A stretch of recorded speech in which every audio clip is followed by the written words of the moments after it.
உறுதிமொழி. நமது நாட்டின் விடுதலைக்காகவும் நமது மக்களின் உரிமைகளுக்காகவும் தமிழ் மண்ணில் இருந்து தீரத்துடன் போராடி உயிர் நீத்த எண்ணற்ற வீரர்களின் தியாகத்தை எப்போதும் போற்றுவேன்.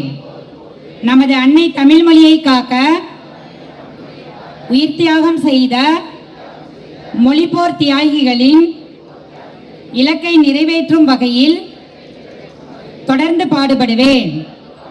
இந்திய அரசியலமைப்பு சட்டத்தின் மீதும் இறையாண்மை மீதும் நம்பிக்கை வைத்து அனைவருடன் ஒற்றுமை, சகோதரத்துவம், மத நல்லிணக்கம், சமத்துவம் ஆகியவற்றை பேணி காக்கின்ற பொறுப்புள்ள தனி மனிதராக செயல்படுவேன்.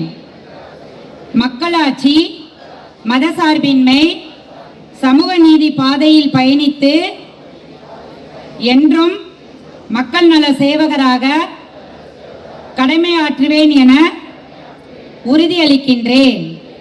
சாதி, மதம், பாலினம், பிறந்த இடம் ஆகியவற்றின் பேரில் உள்ள வேற்றுமைகளை களைத்து மக்களிடையே விழிப்புணர்வை ஏற்படுத்தி அனைவருக்கும் சம வாய்ப்பு, சம உரிமை கிடைக்க பாடுபடுவேன். பிறப்புக்கும் எல்லா உயிருக்கும் என்ற சமத்துவ கொள்கையை கடைபிடிப்பேன் என்று உளமாற உறுதி கூறுகின்றேன். நன்றி.